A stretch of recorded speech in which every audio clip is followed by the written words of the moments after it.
Radio. Live TV Radio.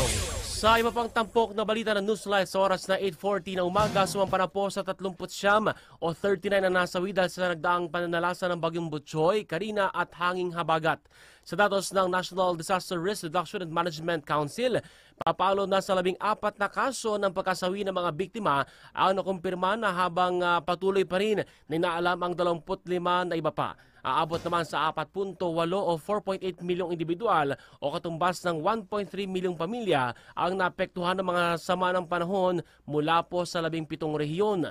Tinatayang papalo sa 2.6 milyon pesos ang halaga ng mga bahayan na pinsala ng mga kalamidad.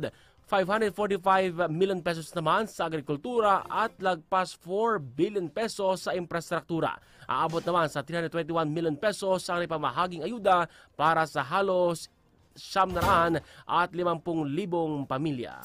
Newsline.